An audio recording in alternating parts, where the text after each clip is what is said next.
मित्रांनो, जरांगे पाटील गेल्या 7 महिन्यापासून मराठा समाजाला आरक्षण मिळवून देण्यासाठी उपोषण व आंदोलन करत आहे आणि याचाच परिणाम म्हणून 20 फेब्रुवारीला मराठा समाजाला 10% आरक्षण देण्याचा निर्णय राज्य सरकारने घेतला।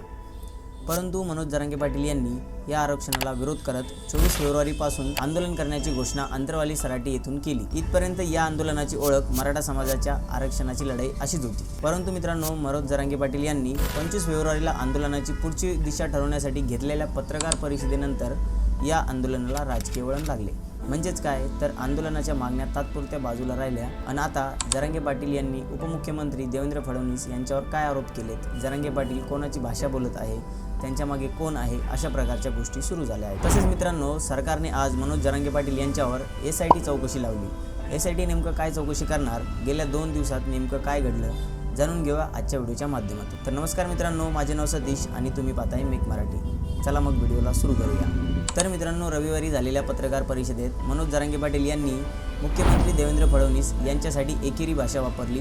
मराठा समाजाला आरक्षण मिळू नये म्हणून देवेंद्र फडणवीस एकटे प्रयत्न करत आहेत, अशा प्रकारचे अनेक आरोप करत त्यांना माझा बळी घ्यायचा आहे असे जरांगे पाटील म्हणाले। बळी घ्यायचा असेल तर सागर बंगल्यावर घ्या असे म्हणत ते फडणवीस यांच्या मुंबईतील सागर बंगल्याच्या दिशेने निघाले। परंतु मित्रांनो, त्यावेळी त्यांची प्रकृती ही चांगली नव्हती। अखेर 4 तासात 10 किलोमीटर अंतर पार केल्यानंतर ते बंबारी गावात पोहोचले। तेव्हा तिथे पोलिसांनी संचारबंदीचे निर्देश दिले।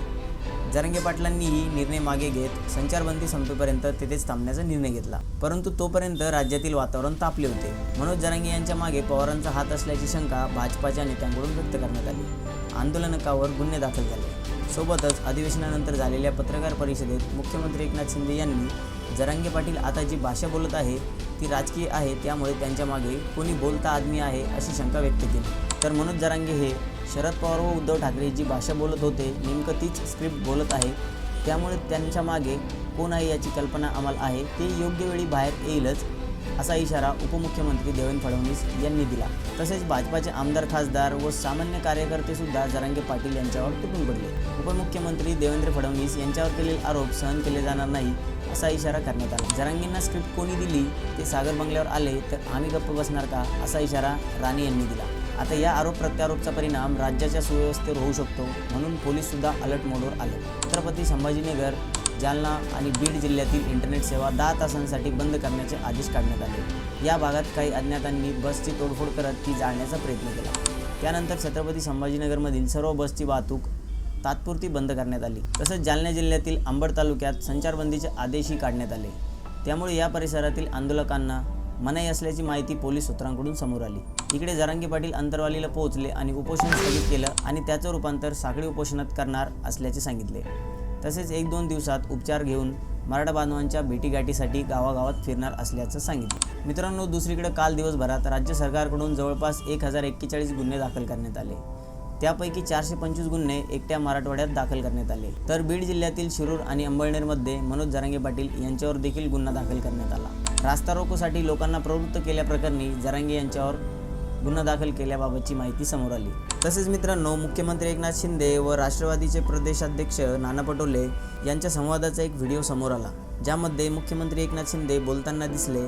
तो सामाजिक कार्यकर्ता होता तोपर्यंत ठीक होतं, परंतु एक लिमिटच्या बाहेर गेला तर मी कार्यक्रमच करतो, अशा पद्धतीने बोलताना मुख्यमंत्री एकनाथ शिंदे या व्हिडिओमध्ये दिसून आले। मित्रांनो, या व्हिडिओमध्ये विरोधकांनी जोरदार टीकासुद्धा केली। मित्रांनो, आज झालेल्या अधिवेशनाच्या सुरुवातीलाच जरांगे पाटील यांच्या मुद्द्यावरून आशिष शेलार यांनी महाराष्ट्रात काहीतरी भयंकर घडण्याचा कट रचला जातोय, अशी परिस्थिती आहे, याकडे दुर्लक्ष करून चालणार नाही असे बोलत या प्रकरणात SITची स्थापना करा अशी मागणी केली। आशिष शेलार यांच्या मागणीवरती विरोधी पक्षनेते वडेट्टीवार यांनी सुद्धा समर्थन केले। मला देखील जरांगे कुत्रा म्हणाला, तुम्हाला चौकशी करायची तर करा, असे ते म्हणाले। त्यानंतर जरांगे पाटील यांच्या आंदोलनाची व त्यांना करण्यात आलेल्या आर्थिक मदतीची SIT चौकशी करण्याचे आदेश राहुल नार्वेकर यांनी दिले। मित्रांनो, यामध्ये तुम्हाला काय वाटतंय, राज्य सरकारने जरांगे यांच्या पाठीमागे जे SITची चौकशी लावली आहे ती योग्य आहे का, बरोबर आहे का, याबद्दल तुमच्या काय प्रतिक्रिया आहेत कमेंट बॉक्समध्ये नक्की सांगा। सोबतच दिलेली माहिती तुम्हाला आवडली असेल तर व्हिडिओला नक्की लाईक करा आणि असेच माहितीपूर्ण व्हिडिओ पाहण्यासाठी आपल्या चॅनलला नक्की सबस्क्राईब करा। भेटूया नवीन व्हिडिओमध्ये, तोपर्यंत धन्यवाद।